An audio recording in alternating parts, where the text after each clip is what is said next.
Welcome to part 3 of our breakdown review of episode 4 of The Acolyte. In this video we'll reveal the binge watching ranking, compare what the review sites are saying, and look into what the audience is saying about the episode. Let's get started.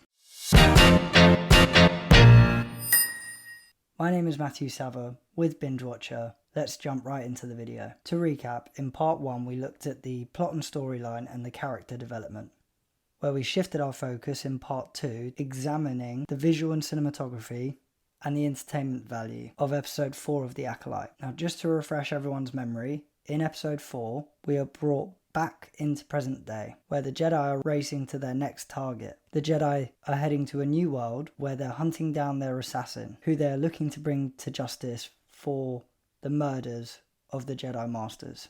Now, into the tally. Let's start by looking at the overall binge watching ranking. Is The Acolyte episode 4 worth your time, and should it be on your binge watching list? Now, just to remind you all, the plot and storyline, out of 25, got a score of 6. Character development got a score of 11 out of 25. Visual and cinematography got a score of 7 out of 25, and the entertainment value score got 4 out of 25. And now, the binge watching ranking is 28 out of 100. So with that ranking, it should definitely not be on your binge watching list, and it is definitely in the Flopbuster category. But I'd love to hear from all of you. Let me know what your thoughts are down in the comment section. Do you agree? Do you disagree? I want to get your insight. Let's now move on and look and see what the review sites are saying. How do their ratings and reviews contribute to the overall perception of episode 4 of The Acolyte? So first up, we've got IMDb. Episode 4 from IMDb got 4.8 out of 10. So just to have a little sneaky recap, episode 1, 5.5 out of 10. Episode 2, 5.3 out of 10. Episode 3, 3.4 out of 10. And now episode 4 is 4.8 out of 10. On to Rotten Tomatoes. Oof, how low has this gone? For the critics, that's still showing a downward trajectory, 83%. The audience, downward trajectory as well, 14%. I reckon that could probably go down to 0, or at least 8 or 5%.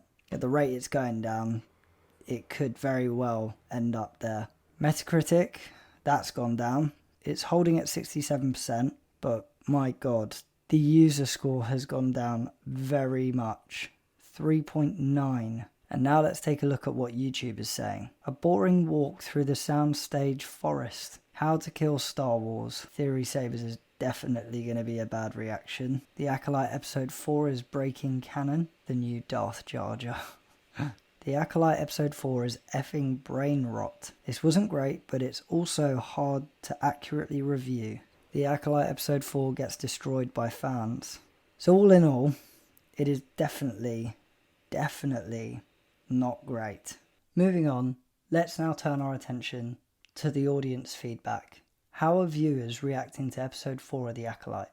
And do their opinions align with what the critics are saying? This hasn't changed much, but I can definitely bet that the reviews, the individual comments, are going to be very interesting. Klingon Force is back again, 1 star. Mohammed Diami, 1 star. Brandon Smith, 2 stars. Luke Ferrugi's back again, 1 out of 5 star. Marco T, 1 out of 5. Aggie C, 1 out of 5. Greg Imperial, 2 out of 5. So I think it's safe to say that the audience isn't on side with this new Star Wars episode and series so far. And neither are we at Binge Watcher. As we wrap up part 3 of episode 4 of The Acolyte, it's time to look ahead. Make sure you stay tuned in for next week's episode of Binge Watcher as we set our sights on episode 5 of The Acolyte. Don't forget to smash a like if you enjoy, subscribe to the channel if you're new, and follow us on all social media channels to stay up to date with the latest content. The link's in the bio. See you next time.